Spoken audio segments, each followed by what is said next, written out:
కష్టపడి డిగ్రీ పట్టా సంపాదించా. ఈ పట్టాను చూపిస్తే మా అమ్మ నాన్నలు కూడా సంతోషిస్తారు. ఇలాగే కష్టపడి ఒక మంచి ఉద్యోగం తెచ్చుకుంటే ఇక లైఫ్ లో సెటిల్ అయిపోయినట్లే.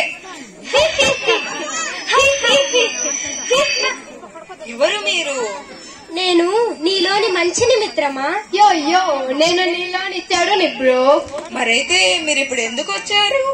నేను నిన్ను మంచి మార్గంలో నడిపించి నిన్నొక గొప్ప వ్యక్తిగా మార్చడానికి నేను వచ్చాను. నేను నీలోని రాక్షసత్వాన్ని రగిలించే ప్రేతాత్మను.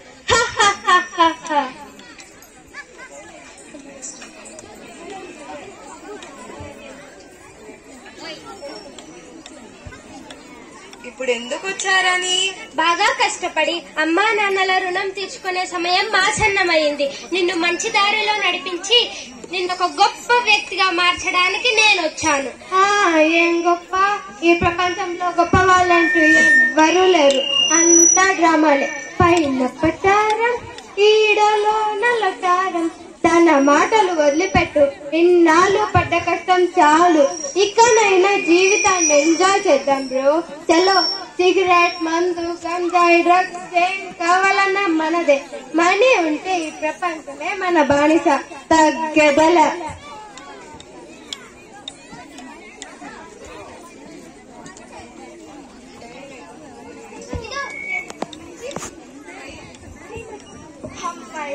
ఫ్రీగా ఫుడ్ పెట్టడానికి కూడా ఇంతసేపు నిలబెట్టిస్తే ఏం చేసేది? కాసేపు కూర్చుందా తినిన తర్వాత పడుకుంటే సరి. ఎవరు నువ్వు? ఎక్కడ పడుకుంటున్నావు? ఇదేం నీ బెడ్రూమ్ కాదు. లెగు ఫస్ట్. చూస్తుంటేనే తెలుస్తుంది పెద్ద సోమరిపోతని. కష్టపడుకున్నా ఫ్రీగా వచ్చే ఫుడ్ తింటూ రోజులు గడిపేస్తున్నట్టున్నాడు. అబ్బా, ఇది కదా లైఫ్ అంటే. ఇంట్లో వాళ్ళ గోల లేదు, వంట చేసుకునే అవసరం రాదు, ఉద్యోగం లేదు, ఈఎంఐ లేవు, లోన్లు లేవు. మహానుభావులు రాజభోగాలు అనుభవిస్తున్నారు. ఇందుకే అన్నారు మహాకవి శ్రీశ్రీ, ఎముకలు వంగిన ముతకల్లారా చావండి, రక్తం మరిగే యువకుల్లారా లేవండి, పదండి ముందుకు, పదండి దూసుకు, పదండి పోదాం పై పైకి.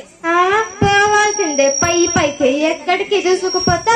నువ్వు ఎక్కడికి పోయే అవసరం లేకుండానే ఇల్లు ఫ్రీ, నీళ్లు ఫ్రీ, రేషన్ ఫ్రీ, ఇది ఫ్రీ, అది ఫ్రీ అని మన ఇంటి ముందుకే అన్ని వస్తుంటే మనం ఇంకేం చేయాలి? కూర్చొని తినడం, అరిగేదాకా తిరగడం, ప్రశాంతంగా నిద్రపోవడం. కాబట్టి అవన్నీ వదిలేసి తిన్నామా, పడుకున్నామా, తెల్లారిందా అని ఆలోచిస్తే చాలు. మిగిలినవన్నీ అలా అలా అలా అలా అయిపోతూ ఉంటాయి. ఇదేదో మెంటల్ కేస్ లా ఉంది. ఇక్కడే కాసేపు ఉంటే ఆ పిచ్చి నాకు కూడా ఎక్కుతుంది. పడుకోవడానికి వేరొక చోటు చూసుకోవాలి. మమ్మీ ఒక 100 రూపాయలు ఉంటే ధర్మం చేయండి. Phone pay, Google pay, Paytm అన్ని యూపీఐ సర్వీస్ అవైలబుల్. ఈమెవరో ప్రొఫెషనల్ బెగ్గర్లా ఉంది. ఇల్లు ఖాళీ ఒకరు ఏడుస్తుంటే చుట్ట కాల్చుకోవడానికి అగ్గి లేదని ఇంకొకరు ఏడ్చాయంట. ఆ డబ్బులే మన దగ్గర ఉంటేనా మనం ఇక్కడ ఎందుకుంటా? వీలైతే ఆమె దగ్గర డబ్బులు దోచేయి. దొంగతనం మహాపాపం. ఈమె మాటలు అస్సలు వినొద్దు. దేశంలోని పేదరికమంతా భిక్షాటన వల్లే పెరుగుతోంది. నువ్వు ఒక మంచి ఉద్యోగం పొంది ఉన్నత స్థాయికి ఎదిగితే ఇలాంటివన్నీ నిర్మూలించవచ్చు. వచ్చిందండి వయ్యాడి. ఆలు లేదు, పూలు లేదు. కొడుకు పేరు సోమలింగం అన్నట్టు వెనకటికి నీలాంటిది. ఈ ప్రపంచంలో నెల జీతగాళ్ల కన్నా భిక్షగాళ్లే కోటీశ్వరుడు. నాకు తెలిసి ఇదే బెస్ట్ జాబ్. వీళ్ళని చూస్తుంటే నా దగ్గరే పిచ్చబడిగేలా ఉన్నారు. ఏ గుడి దగ్గరనో లేదా పార్కు దగ్గరనో మంచి గిరాకీ ఉంటుంది. చల్ జూడ్. అందరికీ నమస్కారం. పెన్ను గుర్తుకే మీ ఓటు.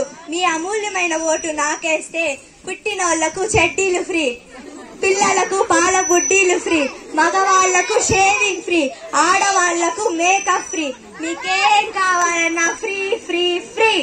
రాజకీయ నాయకుడు అంటేనే యమధర్మరాజు, కీచకుడు, కుచేలుడు, డూడు బసవర్ణ. ఈమెను చూస్తుంటే వీళ్ళందరికీ గాడ్ ఫాదర్ లా ఉంది. వీళ్ళకు దూరంగా ఉండాలి మిత్రమా. తనెప్పుడు అలాగే అంటుంది. అందరికీ ఈమె ఒక ఫ్రీ బిగ్ గర్ల్. జీవితంలో తొందరగా పైకి రావాలంటే రాజకీయమే బెటర్. తక్కువ టైంలో ఎక్కువ సంపాదించాలంటే దొరికినంత దోచుకోవాలంటే ఇంకేం ఆలోచించద్దు. ఇక్కడ కాకపోతే అక్కడ, అక్కడ కాకపోతే ఇక్కడ.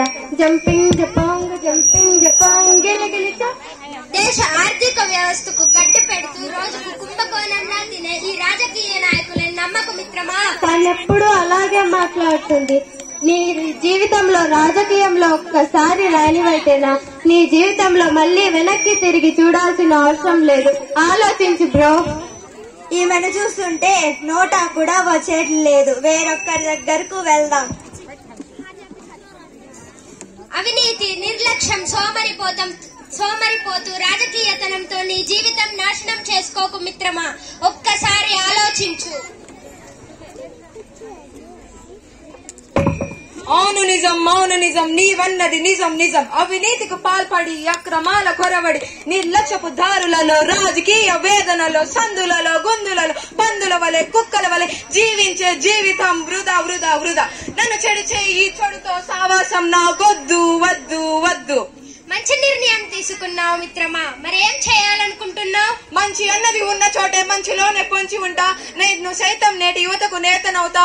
నేను సైతం అవినీతికి అంతమవుతా. నేను సైతం నిర్లక్ష్యపు నిర్మాణం అవుతా. నేను నమ్మిన మంచి కోసం బావుటాలే పైకి లేస్తా. పోరు బాటలోనే ఉంది జీవితం, దానికే ఈ మనిషి అంకితం అంకితం అంకితం.